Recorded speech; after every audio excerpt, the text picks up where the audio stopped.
Hello everyone.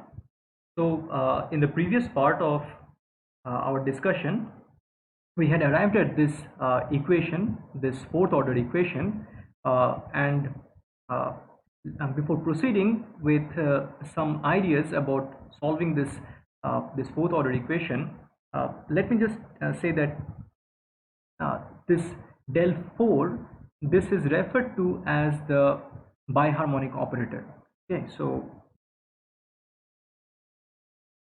just like the del square is referred to as the Laplacian operator, this del 4 is referred to as the biharmonic operator, sometimes also as the bi-Laplacian.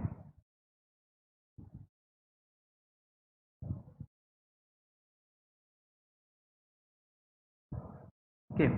Uh, Furthermore, you note that we had expanded this del 4 phi in terms of this x and y form, the partial derivatives with respect to x and y. But that is true only in the rectangular Cartesian coordinate system. In a cylindrical coordinate system, this form will be something completely different. Again, in the spherical coordinate system, it will be something completely different. But right now, we don't have to worry about all that. Now, very relevant to our current course of mechanics of solids, uh, what we need to note is that, and as I had already mentioned in the previous part of the lecture, that uh, when we are solving a problem through the Airy stress function approach, it must be true that that the boundary conditions are properly considered. Okay, so what is actually done? Okay, in terms of solving the problem, what is actually done? Fine, this we have in a very general form, that we have this uh, biharmonic operator operating on the Airy stress function. Sounds very sophisticated, and also note that this equation itself is referred to as the biharmonic equation, very famous equation. Uh, but in actual operational terms, what do we do? Okay, so what we do is this, that we assume, okay, so operational steps.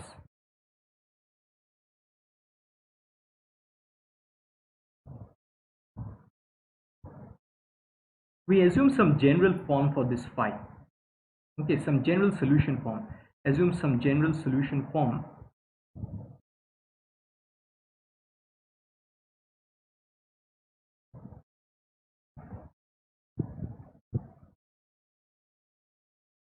Next, you find out the conditions which must be satisfied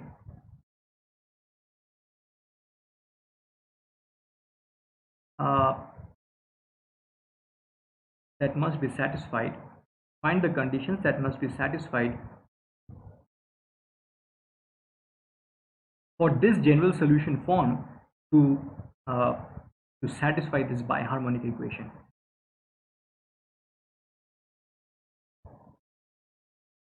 So when I'm writing in this in words like this, it may sound all very abstract, but we'll take some concrete examples to illustrate what I'm talking about here.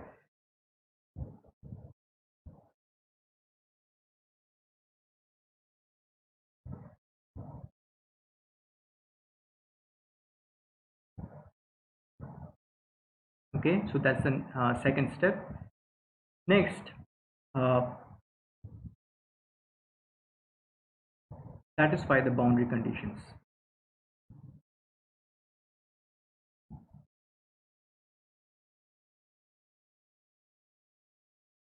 Okay. Now, please note that although I have written these things in sequence, in an actual problem-solving scenario, sometimes what can happen is that the the presence of certain boundary conditions may guide us in choosing the general solution forms also. Okay, that can happen, but usually this is the sequence. Uh, Now, uh, what do we do with this general solution form? This is a very vague term. Okay, so again, operationally speaking, what is done is, and is very common in this stress function approach, is to consider some kind of polynomial general forms for phi. Okay, so let me just illustrate that.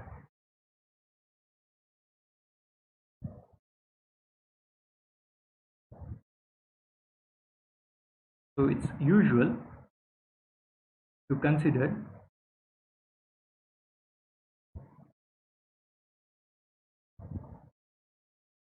polynomial forms for phi.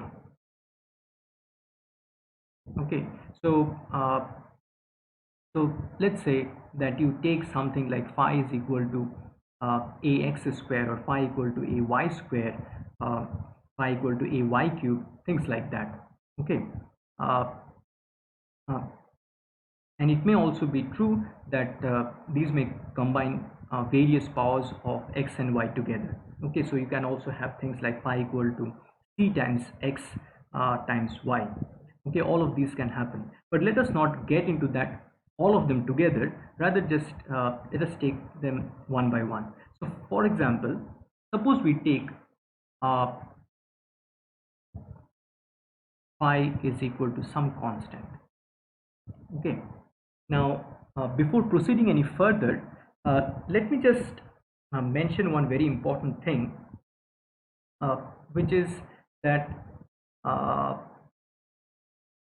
uh, right now, okay, it is very much possible to go into a very systematic, uh, structured way of presenting this discussion uh, that would be quite lengthy. Okay, but I really don't want to get into that sort of things. It was I had done that myself for some of the earlier semesters, uh, but uh, but my feeling, and based on the experiences, is that perhaps it's best to give some short examples uh, to that also reduces the coverage of the syllabus, certainly, which is extremely important, especially in this pandemic scenario. uh, Plus, through these small examples, we can illustrate things in a nicer, cleaner fashion. Okay, so let me go with this reduced coverage, uh, but at the same time trying to illustrate the key important points. Okay, otherwise this chapter on 2D elasticity is actually probably the longest chapter in all of mechanics of solids. Okay, so we'll not get into that much detail. All right. So suppose if we take phi is equal to constant. Okay, what is the implication of that? Well, implication is that you can immediately understand that sigma xx is equal to 0, sigma xy equal to 0, and sigma yy is equal to 0. Okay, so this is not very interesting. But you note that in terms of our operational steps, we have taken some polynomial form where the powers of x and y are 0, and we have actually managed to ensure that if we substitute this phi in the biharmonic equation, it is very much solved. I mean, it is satisfied trivially, but it is satisfied. Okay, and we have this kind of a thing, that the stresses are 0, which shows us that this is a solution to a not very interesting kind of problem, so we don't have to worry too much about it. Next, let's say we have phi is equal to ax. Okay, so again, if we have this thing, we get back sigma xx equal to 0, sigma xy equal to 0, sigma yy equal to 0, because you note that sigma xx is del square phi del y square. Okay, so this is not going to give us anything. The sigma yy has a derivative with respect to x, but it's a second derivative, so again this is not going to give us anything. All right, similarly for the sigma xy. Again, similarly, if you take, instead of ax, if you take something like ay, and please note that this a is just a constant. Okay, we don't have to worry about it. Instead of ax, if we take ay, it's the same scenario: sigma xx equal to 0, sigma xy equal to 0, sigma yy equal to 0.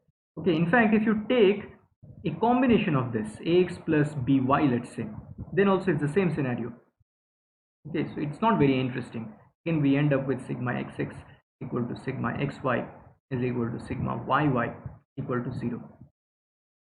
Now next, suppose we take a second degree. Okay, then something nice may come out. Let's try that. Ay square. Then sigma xx is equal to del square phi del y square. So here we have something non-zero finally. Okay, so this is a constant value, but at least it's non-zero. Sigma yy, however, that is still 0, and sigma xy, well, that is 0 also. Okay, because this is minus del square phi del x del y, this is going to give us 0. So we have a situation where if we proceed with this particular form ay squared, then the stress field in the entire body will come out to be a constant. Okay, so you see what we are doing here. In the process of taking this particular form, we have not actually talked about any specific problem, and this is a method which is applied in widely in this Airy stress function approach. Okay, so the next few sentences that I'm going to utter, you please note down this very carefully. I mean, these are operational truths. What is really done is that people take this, or what has been done is this, is that people have taken these kinds of various forms, okay, various polynomial forms, and they have seen that, okay, if you take this kind of a y square, you end up with sigma x equal to constant. Maybe if you take a x square instead of a y square, then you get sigma y equal to constant.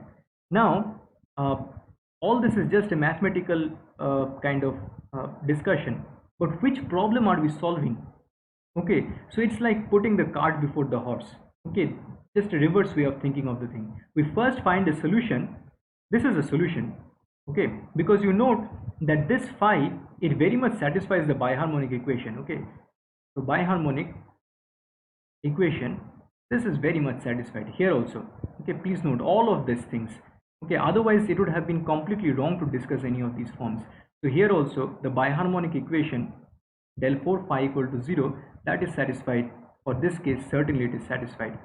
Okay, you know, everything that we are discussing, the biharmonic equation, that is being perfectly satisfied. That is satisfied, which means that the stress equilibrium equations are satisfied, the compatibility equations are satisfied, and we are getting some kind of valid forms of the stresses. Now the question is, which problem are we solving? We have arrived at solutions, but we don't know which problem we are solving. So it's like getting the answer and then trying to find the question. It's the reverse way. Okay, it may seem a little bit weird and ridiculous, but that's the way it is done, and it has been done like that. Okay, so think of a physical situation where the stress field may actually turn out to be a constant like this, and you are all aware of this from your first year mechanics. So let's just quickly discuss this bit. We go to the next page. You consider a thin plate, okay, a thin rectangular plate where the thickness is going into the plane of the screen, so we can't see that, and let's say it is being loaded by this kind of a tensile force. Okay, now if you take a cut section like this, let me take that in a better fashion.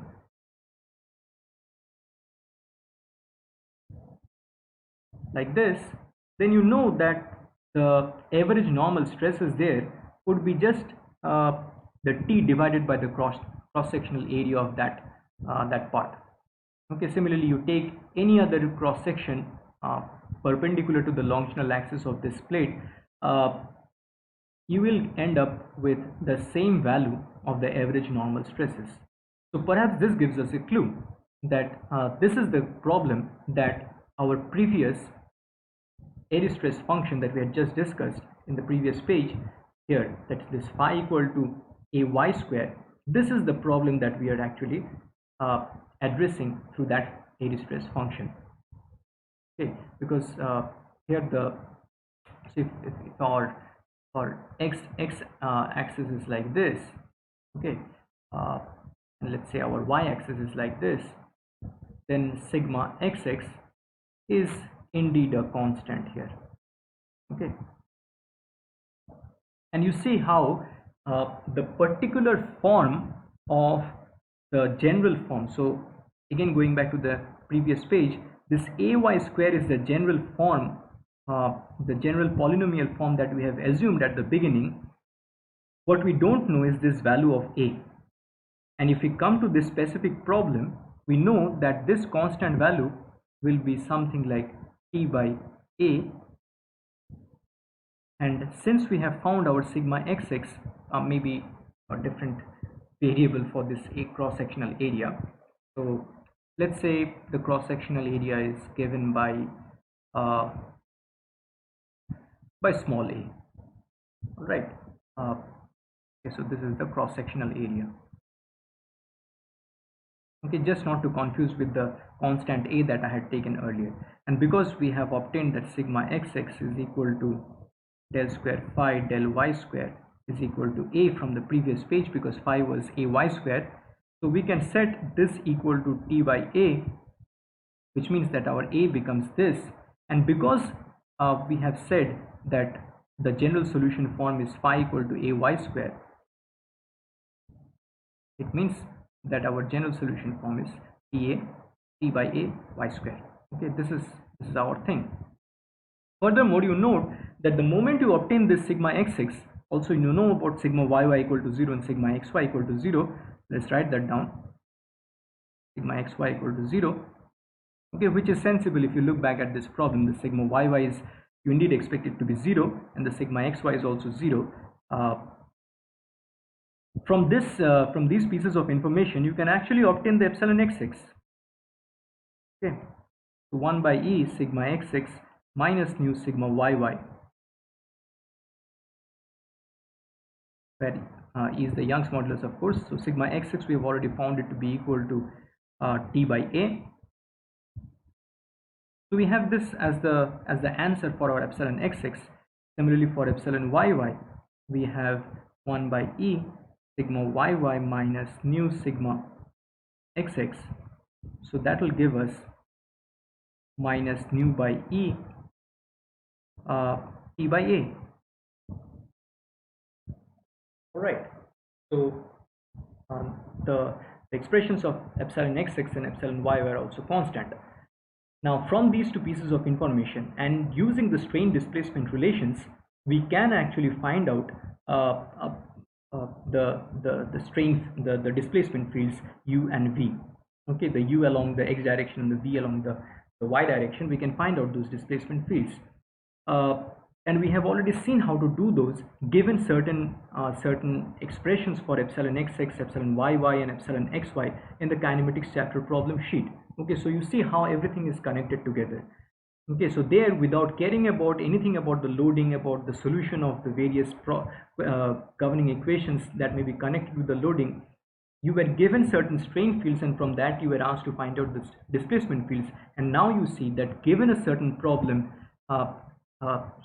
so starting from very general notions which contain all the information about the compatibility, about the stress equilibrium equations, you are able to arrive at these things, and from these you can find out the displacement fields. Okay, so from here you can find out u and v. Please also note that, although I have not written it here, the epsilon xy is going to be equal to 0. Okay, because that is directly connected to sigma xy, and sigma xy is 0. So from these things u and v can be found out. Okay. Of course, there is a little bit of a discussion required for this. I really want you to go ahead and check this. When you find out this u and v, you will see that you can only find that out only up to correct only up to some constants. Okay, so some constants will remain unsolved. Okay, and if you go back to the problem sheet on kinematics, you will see that that is exactly the kind of situation you had ended up in one of the problems. Okay, so terms which basically represent the rigid body displacement or the rigid body rotation, those things remain unknown. Okay, so those things will be known only if some extra conditions are given to us. You see here, we have not been said that where this plate is hanging, okay, is like floating in space. That cannot be really true. Okay, so it has to be fixed in some place, and only then we can apply some loading on it. So perhaps this corner is fixed to some place, or maybe that corner is fixed to some place, or maybe this edge is fixed to some place. Maybe it's attached to some kind of a wall or something like that. Maybe it is clamped to something. Okay, so that will give us some kind of conditions which are referred to as fixity conditions, and from those pieces of information we can actually go on to find out the extra the unknown constants present in this u and v. But that is actually a discussion relevant for the kinematics chapter, which you have already done. Okay, next let us consider another example.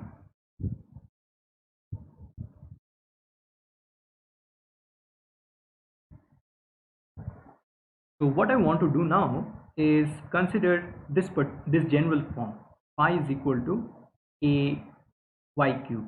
What happens now? So let's see the form for sigma xx. Sigma xx will be del square phi del y square.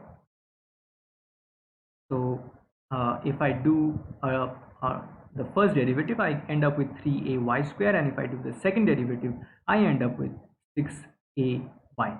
Okay, this is interesting now, because you see that earlier I was getting the constant value, but now because of the presence of this cubic power, I am ending up with a linear dependence of the sigma xx on the y. Okay, so next, as usual, we check the expressions for sigma yy. It's del square phi del x squared, so that's very much 0, and sigma xy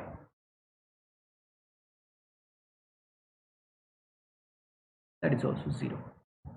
Okay, so the only thing to be concerned with is this 6ay, and again we have done something ridiculous, like we have taken this general form without regard to any specific problem, and now we have ended up with these kinds of interesting stress fields, and then we ask ourselves the question, which is the problem which this stress field is actually solving?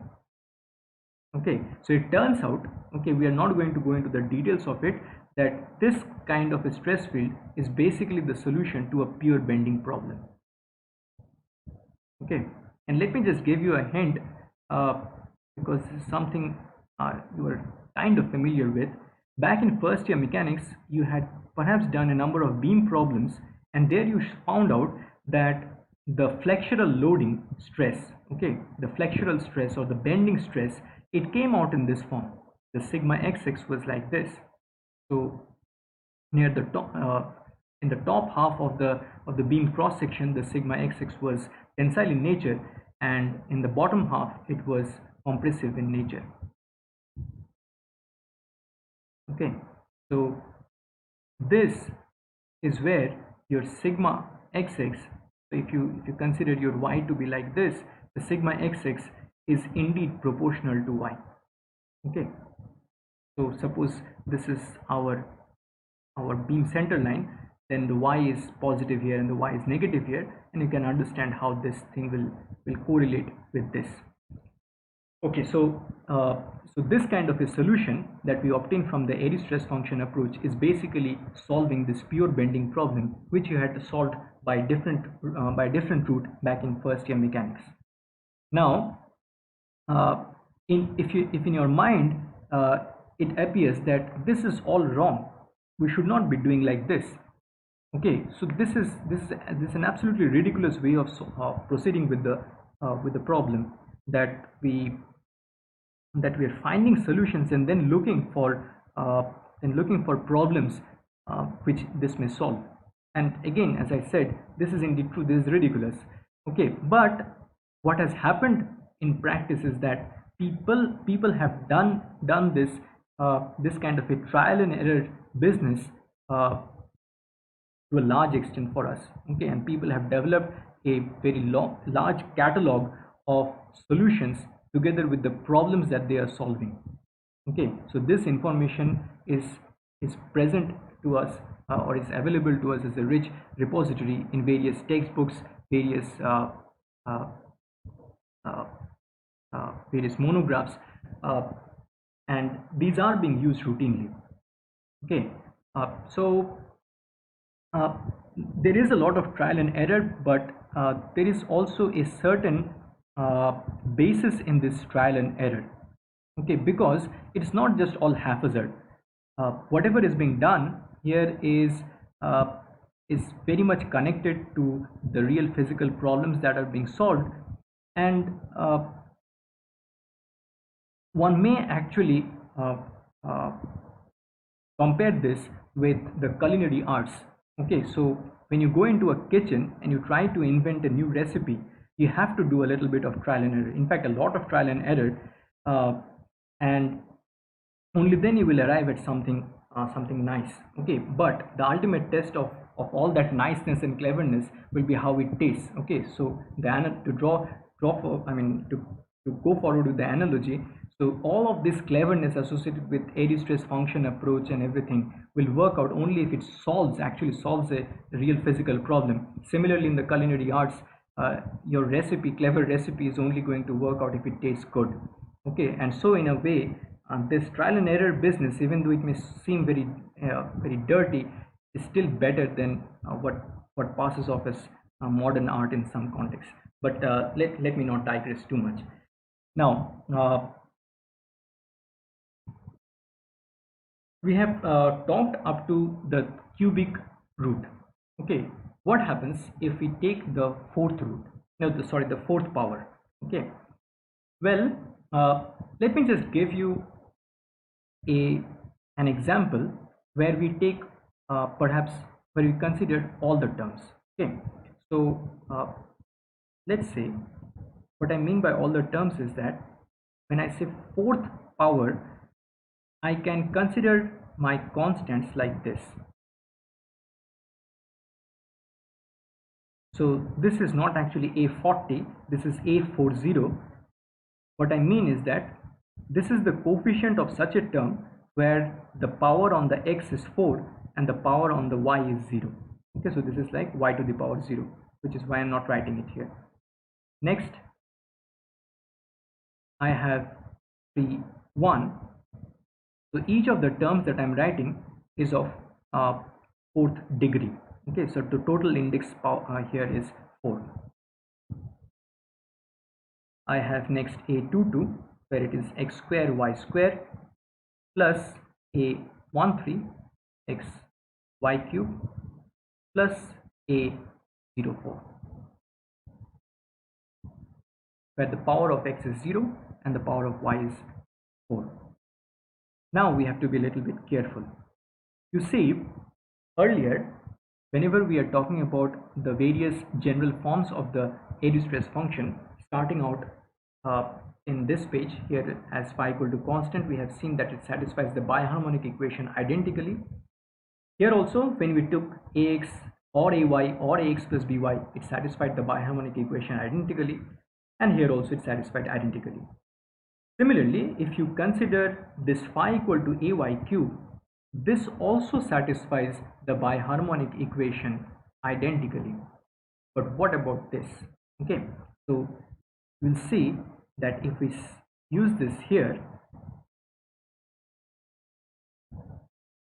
this is not satisfied identically. Okay,